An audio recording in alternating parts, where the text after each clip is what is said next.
Om Sahana Bhavatu Sahanau Bhunaktu Sahaviryam Karavavahai Tejasvinavadhitamastu ma vidvishavahai. Om Shanti Shanti Shanti. Namah Shri Shankarananda Guru Padambu Janmane Savilasa Mahamohagraha Grasaika Karmane. Then we will chant this verse.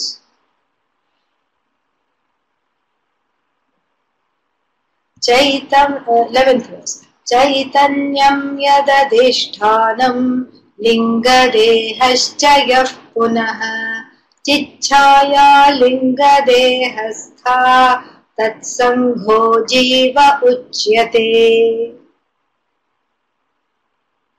We are looking at the 11th verse, which talks about the birth of this jīva-ness.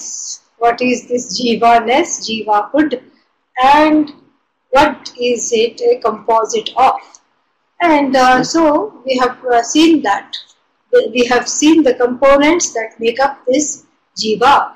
And here the word chit chaya in the second line calls for some discussion of sorts. So chit chaya, is a common word that is used in Vedanta Shastra, and here there are two ways of presenting this. Presenting this means what? This extremely funny situation of Īśvara, quote unquote, becoming the jiva. And that was one of the questions earlier. How did this, how did I become jiva? If I am Īśvara, who is asking? The jiva is asking.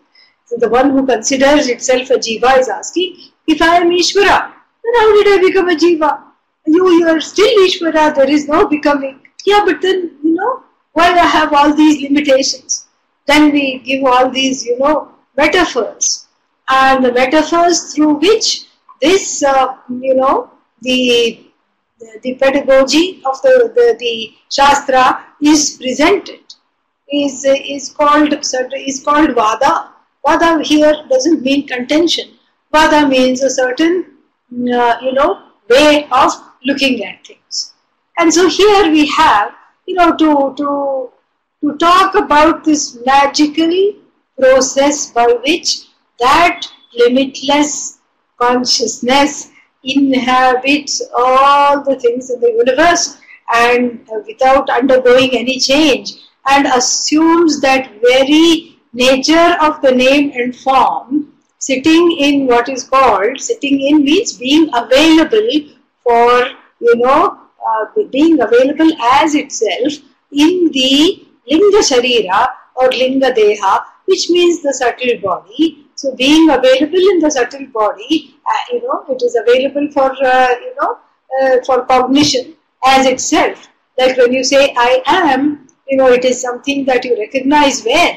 Where does this recognition take place of I am? It is happening in the buddhi, correct?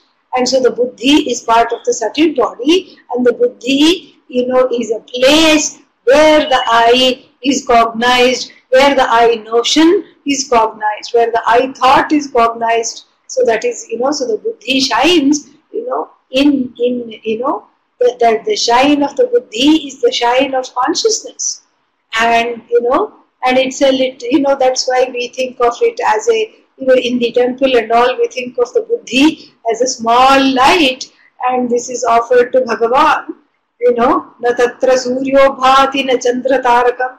Oh, the abode of the light of lights, Jyotisham Jyotihi, which does not need to be illumined by, by the sun or the moon or the stars, or what to talk of lightning rod, a rod of lightning. So, unto that knowledge, limitless knowledge, I offer my buddhi, this little light, to light you up, so to speak, as myself. Because that's the only way it can be lit up. The buddhi objectifies everything, except it cannot objectify that consciousness. Why? It is this consciousness. Then how did it become buddhi? How did this buddhi become jiva? Well, because there is no becoming, first of all. But to answer this question, there are two vadas that are presented in the Shastra. So the first one is called, and which is discussed here, is called pratibimbavāda, the theory or the philosophy of what is called reflected consciousness. And this has a abiding presence in Vedanta and in the Pañcadaśī and in many other secondary Vedanta texts. And the analogy is very simple. So you have, you have one sun and 20 pots. How many reflections? 20 reflections. And so the 20 pots are the various buddhis, you can say, or the subtle bodies, or the medium of, reflection. And then the sun is shining, and then the sun, that it's not that 1/20th of the sun is reflected in each of the 20 pots. No, it's the whole sun is reflected in the 20 pots. And now let's make the metaphor a little more chatpata, spicy. How to do that? Let us imagine that one of the pots has some kind of a dirty, sludgy water. Then you have a turbid sun reflected in the pot that has dirty, sludgy water. Then let's look at another pot, and let's say that somebody has taken a stick and stirred up the contents of the pot, the water in the pot. Then you have a undulating sun, a sun that is broken up by the ripples, etc., not a steady sun. Okay, so then this is, and then you have a pot of clear water among these 20 pots. All these different varieties are there, and so then the pratibimbavādinaha, the pratibimbavādins, the people who subscribe to this theory or this philosophy and like this philosophy, they have a heyday with this philosophy, and for them it is very clear the water is the buddhi, and let the water be the reflecting medium, the buddhi, or some people say mirror. And same thing, on the mirror you go like that, you breathe on the mirror, and then there is fog of the breath, the condensation of the breath, and then you show it to the sun. You see if you can reflect the sun, the reflection will also be hazy. Or you take the mirror which is very dusty, left on the on a shelf somewhere, and then you try to reflect the sun, you will have a dusty sun. And so either the pot of water or ādarsha, malina ādarsha, or a dirty mirror or a clean mirror, etc. You can, the philosophy of reflected, the philosophers who subscribe to this theory of reflected consciousness, they feel like this is a wonderful analogy. And why is this a wonderful analogy? Because all the things are in place. The water is the buddhi, the sun is that consciousness, and the sun has as though entered the sukshma sharira via the buddhi and is available in the buddhi as a reflected sun. Okay? And then if the buddhi is clear of the ragadveshas, if it's a sattvic buddhi, then the sun, of that all Chaitanya, limitless Chaitanya, is fully reflected, allowing the buddhi to study Vedanta and to gain the knowledge. And then what do you have? Then you have a turbid buddhi, full of sludge, and then a sludgy, muddy, dull sun is reflected, in a tamasic buddhi. This is what they would argue. And then finally what? Then one more. What is the rajasic buddhi, represented by a stirred water pot, the water pot that has just been nicely stirred up and then put under the sun, and then you have a wavering reflection. You are not able to see the Chaitanya properly, and so then they feel like this adequately represents this, this whole business of the limitless consciousness as though entering the body-mind sense complex, which, is blessed with a subtle body.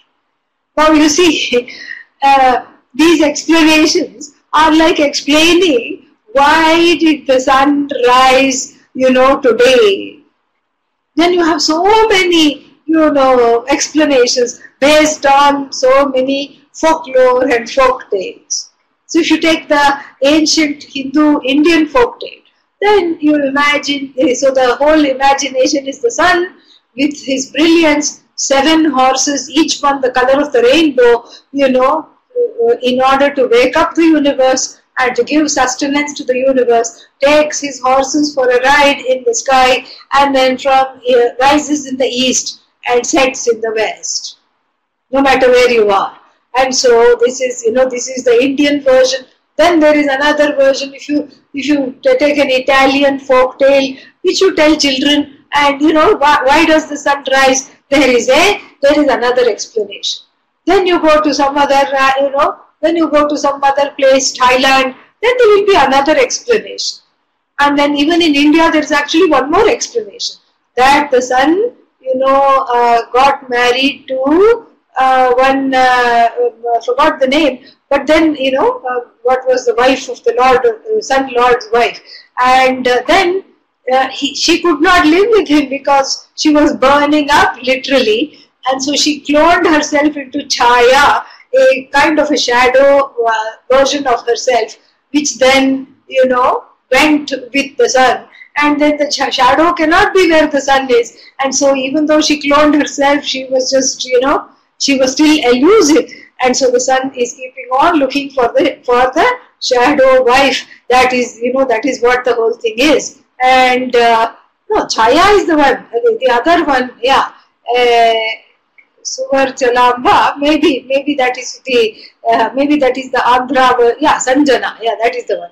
So Sanjana was the one, but she was so afraid of him because she was burning up.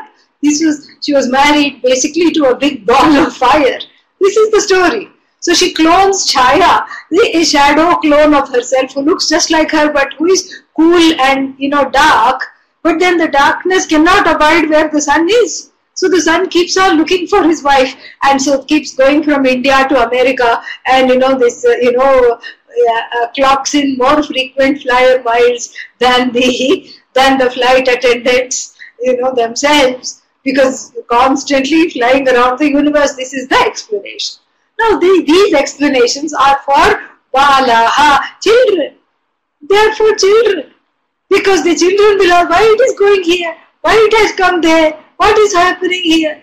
And then there is an explanation for thunder. Then the noise comes, and then the children would be told, baby Krishna is playing, he's running around, something like that. So this is just for children.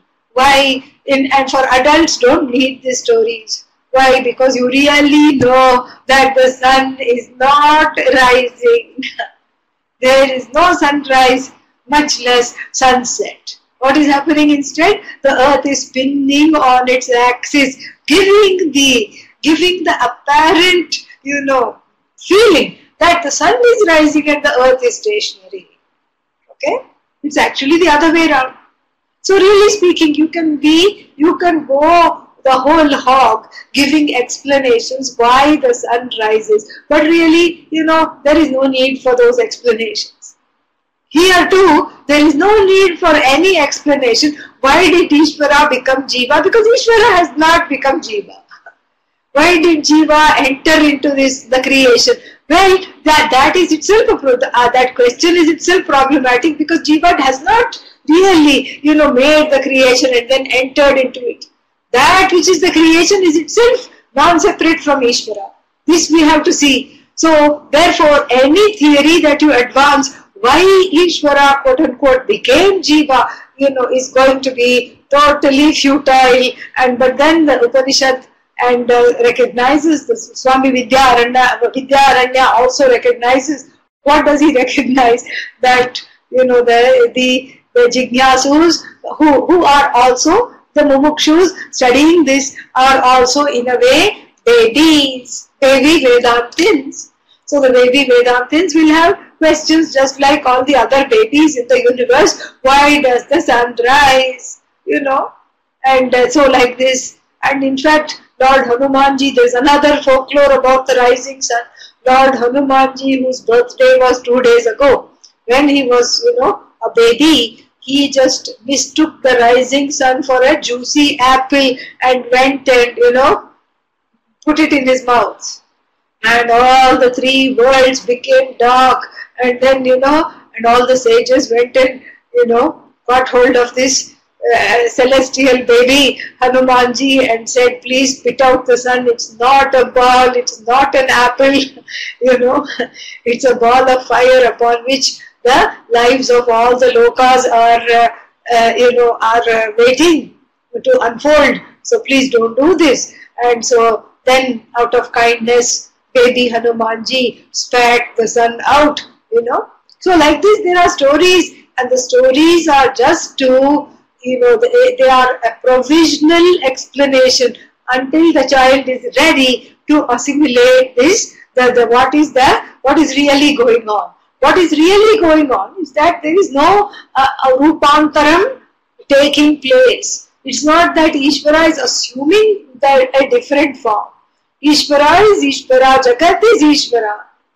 And the Jagat is non-separate from Īśvara. And then, so therefore, there is no rupantaram taking place. But then, for the sake of people who are not understanding this and who are unable to study further, the mind puts a stay order, like a lawyer, stay order, an injunction, Your Honor, because until I understand this, I will not go ahead, I will not go further. For them, these theories are advanced. And the first theory, or the philosophy of reflected consciousness, we have already seen. Now this, really to explain the impossible, there will always be problems, because you are trying to explain something that hasn't happened. It's not that Īśvara has become the jiva, so any explanation that you offer will be finite. And besides, another reason it will be finite is because what we are talking about is that limitless consciousness, which is you. So any explanation of how the limitless consciousness is shining as though it is limited and behaving in a way as though it is limited is not going to suffice. So the theory of, what is that first one? Reflected consciousness, has some flaws.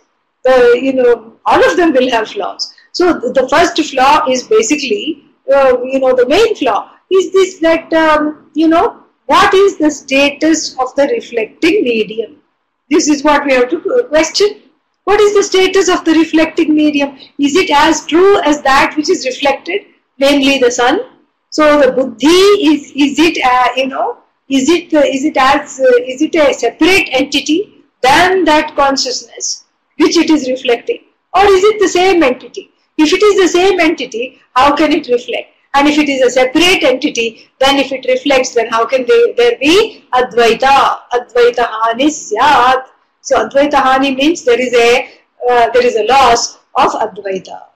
Quickly, let us go to the next theory that is proffered, and that that we use a lot. We use both. So, but this one we seem to prefer because it has it seems to be more easily assimilable than the theory of reflected consciousness. So what is the second vada? This is called Avacchedavāda. So first is pratibimbavāda, and then the other one is Avacchedavāda and pratibimbavāda. So this pratibimbavāda we have seen, and Avacchedavāda, a bad translation of that, what else can we have? So a bad translation of that would be the theory of as though conditioned consciousness.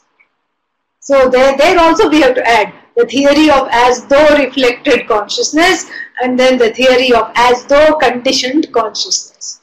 So here we bring in our familiar accoutrements, which are pot and clay. So then we have the pot, and then it's not pot and clay, pot space, and then space outside the pot. And so Ghata Akasha and then Akasha. So then this Akasha, called Ghatakasha, which is as though associated with pot, that's why it's called pot space. Let us say it had a human mind, it would say, oh no, you know, what is this? I'm in a small confined space. I'm not, you know, I should join space. That space outside is God. I'm separated from God and therefore I should be one with God. Oh, when will the mortal shackles fall off? Mortal shackles here means the pot, you know, from the standpoint of the pot. When will the shackles fall off so that I can be free to be one with space? If it sounds familiar, then the theory of as though conditioned consciousness will happily speak to you. So then, you know, this is the lament, because there is a sense of disconnection and separation. And that sense of disconnection, longing, separation. And what is this longing? The longing is for the sake of belonging. I want to belong. That is where the longing is.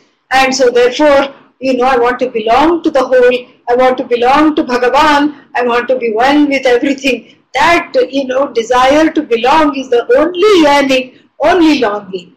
And so here, then let's say the pot space is told by a space guru, approaches a space guru, or not a spaced out guru, a space guru, and the space guru tells the pot space, "Arey, you are already space. In fact, the pot resides in you. You don't reside in the pot. You are one with space. The pot is just an as though conditioner for that vast, limitless, ever-present, all-pervasive, you know, one and only space without a second." So this is the theory of what is called conditioned consciousness. That so the body of the jiva, the body-mind sense complex of the jiva, which was created before this entry, or actually it was simultaneous, but anyway, just for the sake of talking, we have to talk like this. So let's say the body-mind sense was created, and then Īśvara entered, as it were, this body-mind sense complex, assuming the form of the body, the buddhi, the mind, etc. And so there, you know, so this Īśvara, this Chaitanya is conditioned Chaitanya. So, Deha Avachinna Chaitanya. You know, Deha Avachinna Chaitanya, this consciousness that is as though conditioned by the body-mind sense complex. Or if you prefer the, you know, other theory, you can say this consciousness that is as though reflected in the body-mind complex, in the buddhi. You can take your pick, because both of them, you know, they work to a certain extent. Both of them are problematic, because what are you going to do with the reflecting medium in the first theory, and what are you going to do with the conditioning medium in the second theory? Is the pot as real as consciousness because it actually is successful in conditioning it? No, it is not. That's why we have to say as though, till, you know, till eternity you have to keep saying as though. So neither of them can explain, and also it is something that, as I said in the beginning, need not be explained. What is there to explain? Because if something there is no occurrence that has happened. Only when something has happened you have to explain. If nothing has happened, you know, what is there to explain? There is nothing to explain. And so therefore, so these are the two ways in which the theory, you know, of reflected and conditioned consciousness is, you know, talked about. So now, you know, with that we can look at this once again. Chaitanyam yad adhishthanam lingadehascha punah chichhaya lingadehastha tat sangho jiva uchyate. So the jiva is a confused composite of what? Three things. One is this Chaitanya alone is jiva. This unfettered, all-pervasive, all-knowledge, limitless consciousness, you know, is jiva. And then this is the adhisthana of the whole universe. This is the adhisthana of everything. This is the jiva.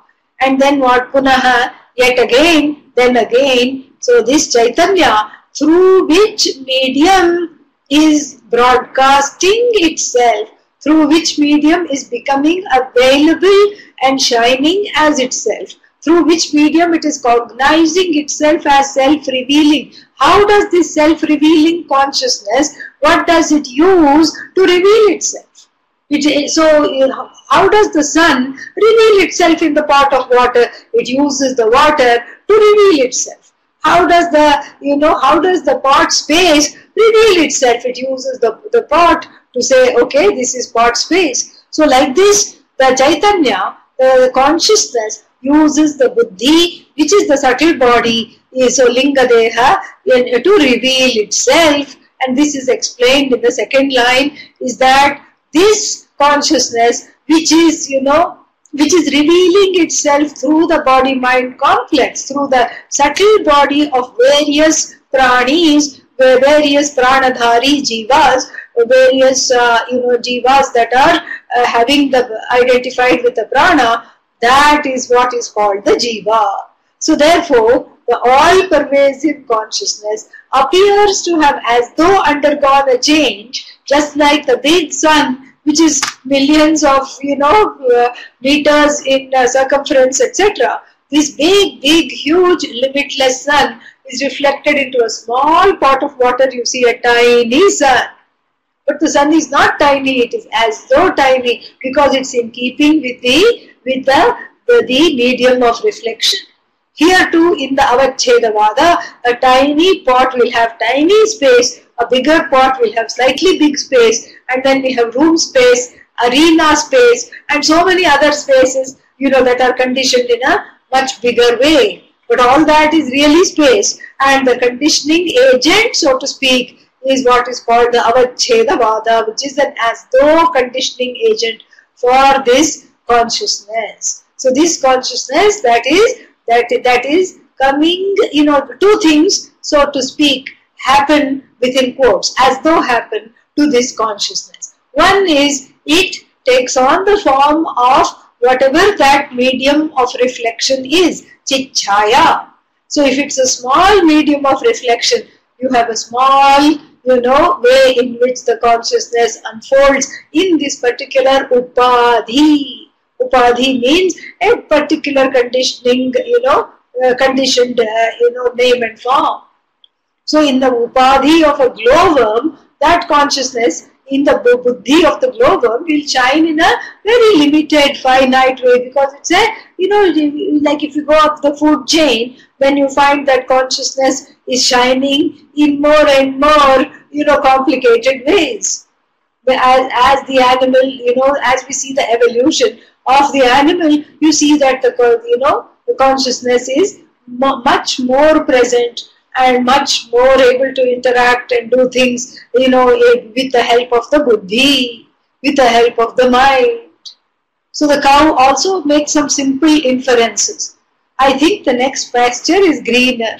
It has more daisies. It has made an inference. I think I should go there. Some simple desires it has. But the human being, very, very complicated linga sharira, sukshma sharira, the subtle body of the human being is extremely, well put together, extremely sophisticated. And in that sophisticated buddhi, the chit-chaya, the, consciousness is reflected, as it were, in a much more uninhibited way. Not only can the human being cognize themselves, but the human beings can also, to cognize others, and then the human beings can make complex inferences.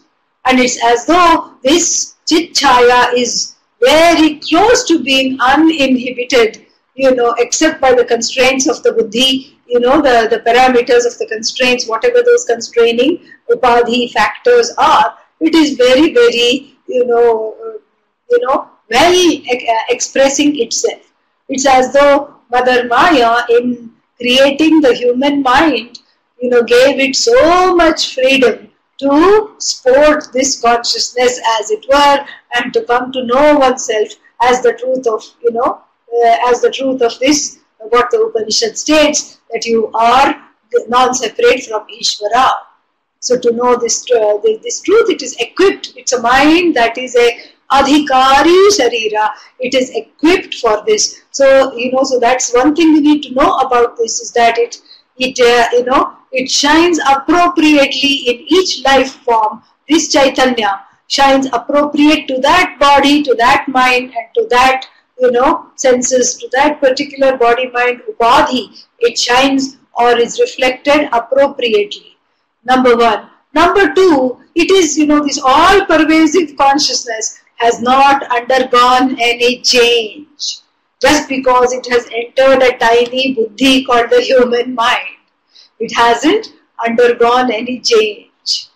And it has not become trapped in the body-mind. No. It looks like it has undergone a change because this consciousness is very versatile and it assumes all the attributes of the name and form. It assumes the tamasic nature of the buffalo. It assumes the rajasic nature of the monkey in the monkey body. And it assumes what? The complaining nature of the human being in the human body.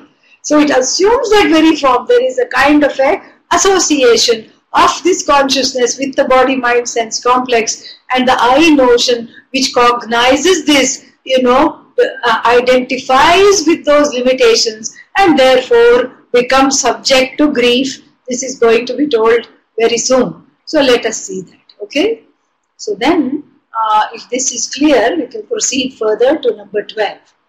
Maheshwari tu Māyā tasya nirmāṇaśakti vat. Maheshwari tu Māyā tasya nirmāṇaśakti vat. Vidyate mohaśaktischa tam jīvan mohayatyasau. Vidyate mohaśaktischa tam jīvam mohayatyasau. So, Maheshwari Māyā. Maheshwari, Maheshwarasya, iyam Maheshwari. Maheshwari means belonging to Maheshwara. And this is coming from verse number 2, Māyāntu prakritim vidyāt, Māyinam cha Maheshwaram. And so that Maheshwara, Swami Vidyaranya doesn't want us to forget. So he says, this Māyā is belonging to Īśvara. Why? Because, she is his Shakti. She is just a aspect of him that is inextricable from him. So we are just using because of our own limitations. So there is no difference between she or he. So from the standpoint of the creation, she. From the standpoint of the one that stands apart from the creation, he. So, and what is this Īśvara? Neither he nor she. That is what, there is no gender there. So the gender should not be taken literally. It's at best a metaphoric expression. And so now this Maheshwari, Māyā, Ya Māyā, that Māyā, who is the Shakti of Īśvara, what does she do? What does she have? Tasyaha nirmāṇaśakti vat. And Swami Vidyaranya says, we have talked about one of the Shaktis of Māyā, which we are here going to call Nirmāṇaśakti. And what is that one Shakti that has been talked about earlier? Let us go back and see. What is that one Shakti? Yeah, that one Shakti is to the variegating Shakti.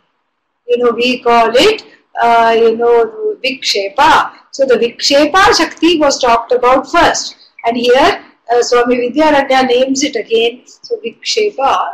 So vikṣepaśakti here is called as nirmāṇaśakti. So that same nirmāṇaśakti is actually called vikṣepa in traditional texts of Vedanta. Vikṣepa means V plus kship, to throw, to project forcefully and to project in variegated ways. So the projective power of Māyā, the ability to create the bodies of cows, donkeys, mules, and what else? The 5 elements and all these things, we saw.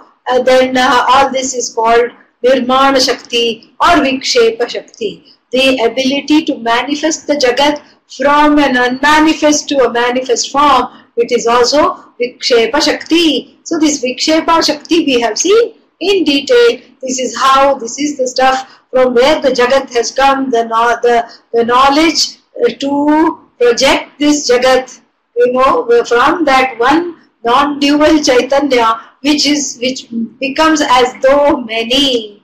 Bahusyam prajayeya, we have seen all these in detail. So that we have seen, tasyaha, just like her, tasyaha means her, nirmana shaktivat, just like her vikṣepaśakti, she has another hidden trick, another hidden shakti is there. And then vidyate, this is distinguished as moha shakti. And so this moha shakti is nothing but āvaraṇa, that we call āvaraṇaśakti, here is described as moha shakti. Āvaraṇa is equal to what is called moha shakti. So this āvaraṇa that we saw earlier, this āvaraṇa, we have seen in other texts, when we have talked about other texts earlier online, you might have come across this in other Vedanta texts. So āvaraṇaśakti is the power of veiling, the power of concealment. Veiling, W-A-I-L-I-N-G, yes, that's the effect of the power of veiling. V-E-I-L-I-N-G leads the jiva to, indulge in some veiling. Oh dear me, poor me, sad me, why me? This is the veiling jiva because of the veiling power of Māyā. What is this veiling power? Vidyate means this creative Shakti is distinguished from the other Shakti called Moha Shakti, that which makes everyone cry. Moha Shakti means the deluding power. So the Avarana means she hides herself, in the jiva as all ignorance. That's the whole thing. And so the ignorance is also hidden from the jiva until it comes out. So sometimes you don't even know you are ignorant, correct? So that is there.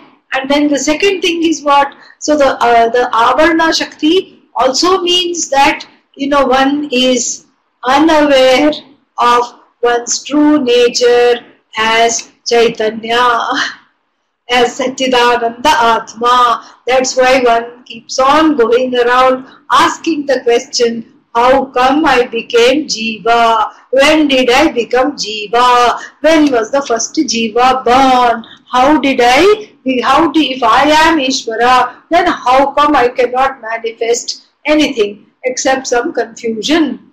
These are all the questions. The very fact that one is asking those questions is a testament of the Moha Shakti, or the veiling power in action. This is what the whole thing is. The veiling power is very evident in the types of questions one asks. How come Īśvara became Jiva? Īśvara did not become Jiva, but then if I am not Jiva, then how come I am getting the flu? Īśvara doesn't have the flu. That's right, Īśvara doesn't have the flu. Only Jiva has the flu. Yes, correct. Only Jiva has the flu. Then how come you say I am Īśvara? Well, that which has the flu is not at the level of, where the Mahavakya operates. The Mahavakya operates not on the level of apparent differences, such as the body, the mind, or the senses. Mahavakya operates at the truth of this from the standpoint of Lakshana. When you see that this body, mind, sense complex is nothing but consciousness, and when you see Īśvara with all the regalia of the, ruler of the universe is nothing but the consciousness, Satchidananda. That is where the Mahavakya operates. It does not operate, for example, on the level of waves. It operates at the level of, water. It's not interested in the wave-ocean difference. Of course, those differences are there. The differences are projections. They are holy projections because they are Īśvarik. It's a magic of Īśvara. If you know this, there is it's a matter to rejoice. If one doesn't know this, it's a matter for sorrow, confusion, fear. This is what is called Moha Shakti. Moha Shakti, where one's own nature as Satchidanandam Brahma, as Jagat Karanam Brahma, as Īśvara is hidden from oneself. So Vidyate is distinguished from Nirmana Shakti. What is distinguished? Moha Shaktischa. This Moha Shakti, the power to delude, is differentiated from this Nirmana Shakti. Oh, not Vidyate. Vidyate. Vidyate means it is there. Yeah, sorry. I thought it was Vidyate. That would have also been fine. Vidyate. Vidyate means Vartate iti. So, ityartha. So, Vartate. It is there. What is there? Moha Shakti is also there. Just like her creative power, the delusive power is also there. And what does it do? Tam jivam mohayati asau Shakti. It is this power. What does this power do? Asau Shakti. It is this power alone. What does it do? It misleads the jiva. That's this is what the whole thing is. It misleads the jiva. It distracts the jiva from itself. It totally fools the jiva into thinking that the jiva is not Īśvara, the jiva is bound, the jiva is, stuck in this small body, mind, sense complex, that the jiva is an idiot, that the jiva is no good, and that the jiva has so many lacks, is a lackluster, full of all kinds of wants, that the jiva is a wanting person. It convinces each and every jiva that this is how the whole thing is. So you see, this is a very nice, it's a beautiful culmination of this whole discussion that we are having. And then here, very clearly, out of great compassion, Swami Vidyaranya, takes this forward and says exactly why the jiva is deluded. Then, then of course, there could be an objection. Okay, what is the objection? The objection is, this Māyā is not fair. Why? Because she endows Īśvara with all knowledge, all Shakti, Ichha Shakti, Kriya Shakti, Jnana Shakti, limitless, power to create, limitless power to sustain and take back the whole universe. So Īśvara comes out looking superb, very good. And what does she do to me? She gives me a dunce cap, ignorant, and Moha Shakti. She gives me her power of delusion, āvaraṇaśakti she gives, and this āvaraṇaśakti is very, very sad. Why is it sad? Because it hides me from my own truth for which I have a yearning, and I look everywhere for that truth even though it is hidden inside me alone, inside the very person. The content of the sadhaka searching for this is the truth of oneself. So the truth of oneself is centered on oneself, and yet the person looks all over the universe, and so this is not fair.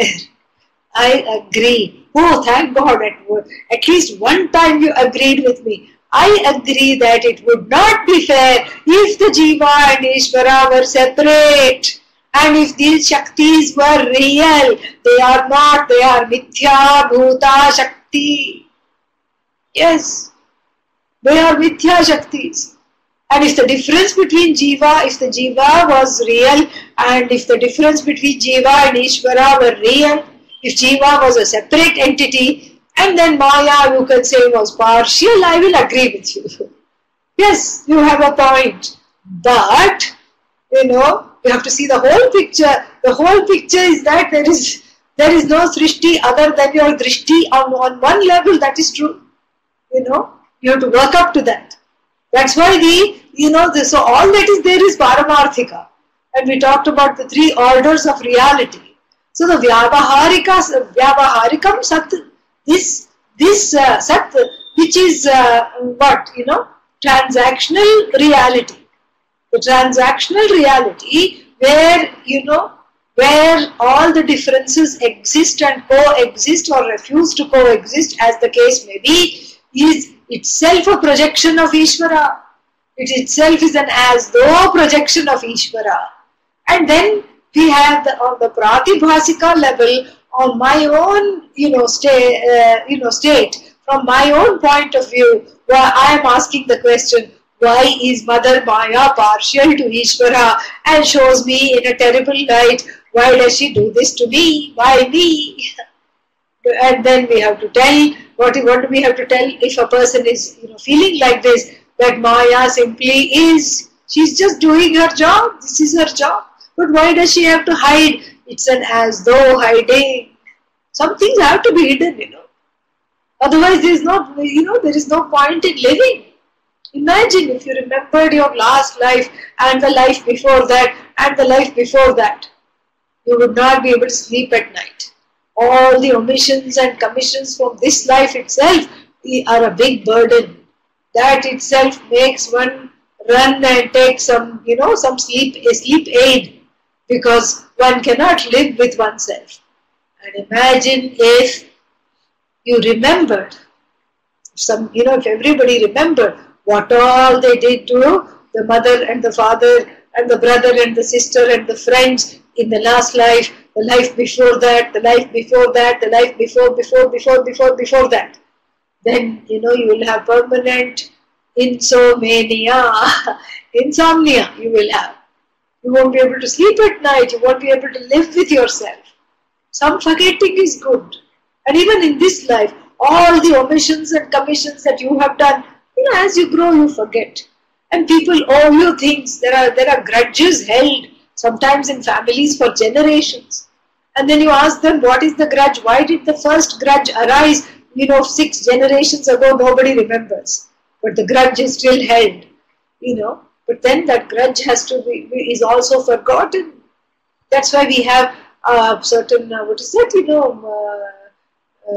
festivals, which are forgiveness, atonement festivals.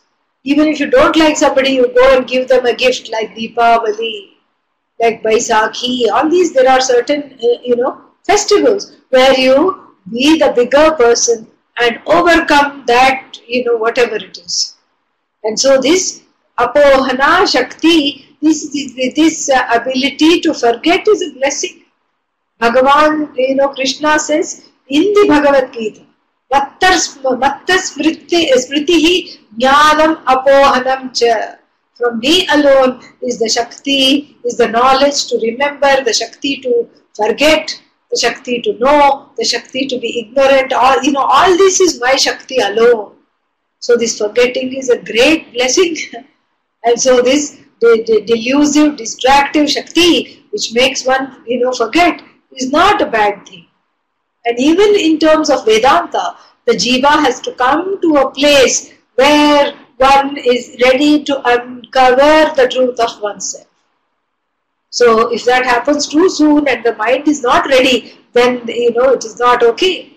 So then the mind has to come to a certain place of emotional ripening, emotional maturity, and then one recognizes, oh no, I'm ignorant, I don't know the truth of myself, let me seek a guru, let me understand, let me go forward with this, this is what the whole thing is. Then what happens, so then we have this moha shakti. So this is the moha shakti, which deludes the jiva in various ways. And so the moha shakti is āvaraṇaśakti. Āvaraṇaśakti is, it is in tandem with vikṣepa.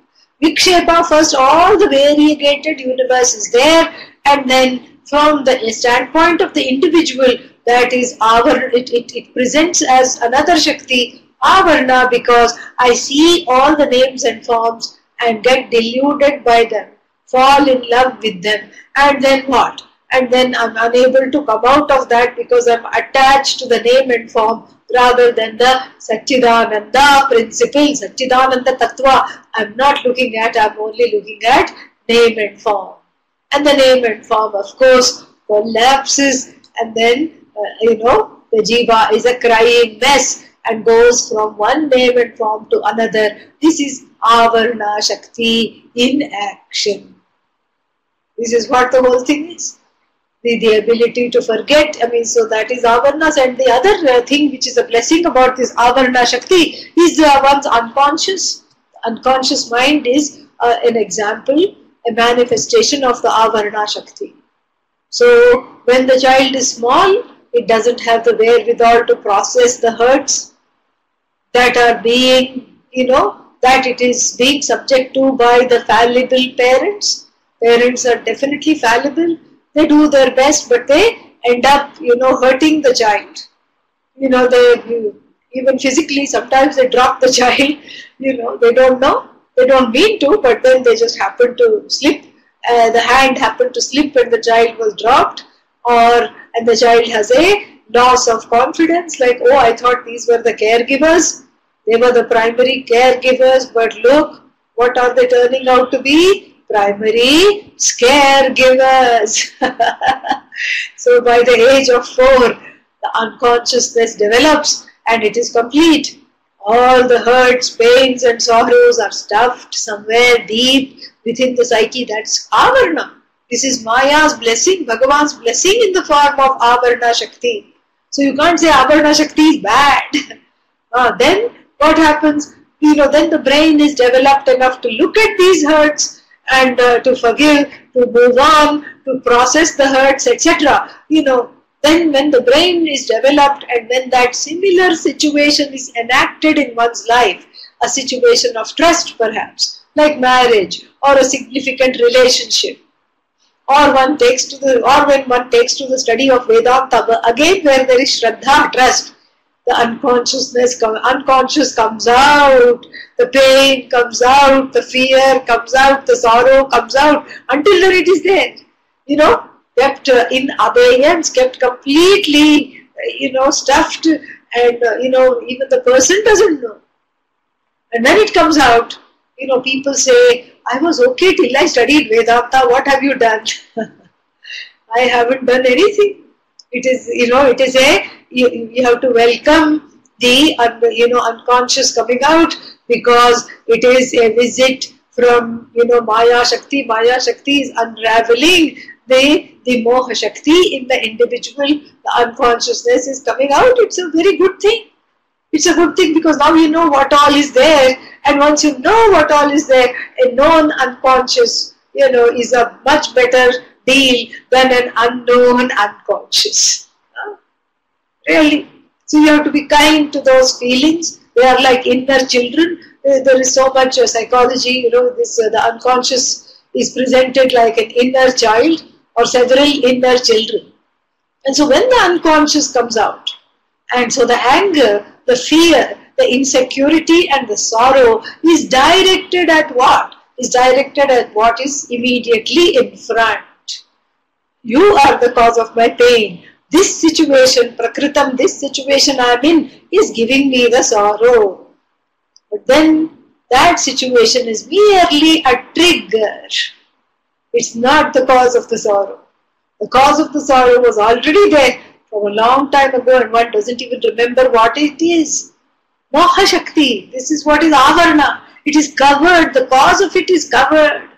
It's from some early childhood trauma, some authority issue, some neglectful, actions by the primary caregivers. And then as a result, all that pain, the suffering, the insecurity, the fear is stuffed. And when it comes out, it is rehearsed all over again.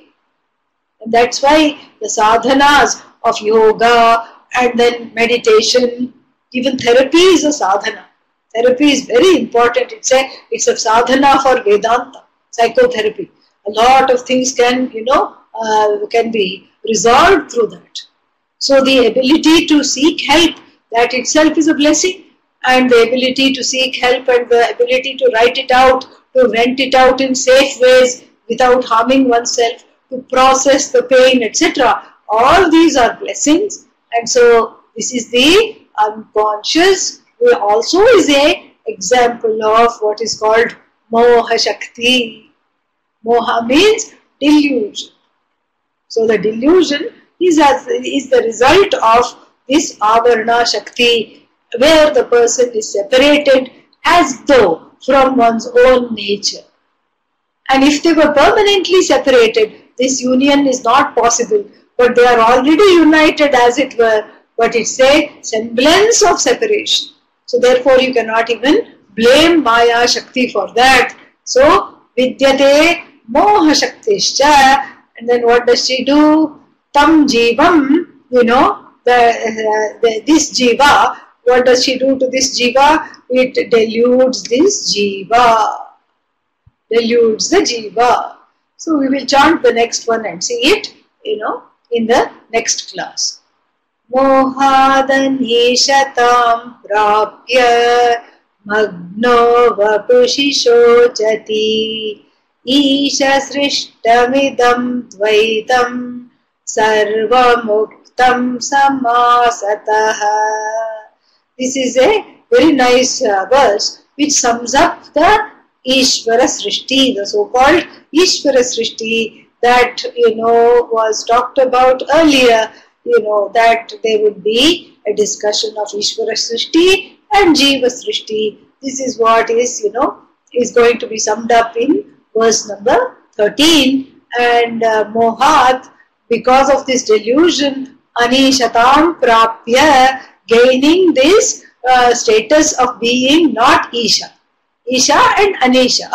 So Anishatam Prapya, gaining the status of not being Isha, then what happens? Magnaha Vapushi Magnaha, being identified with the body, mind, sense complex. Jivaha, so Shochati, the jiva is subject to grief.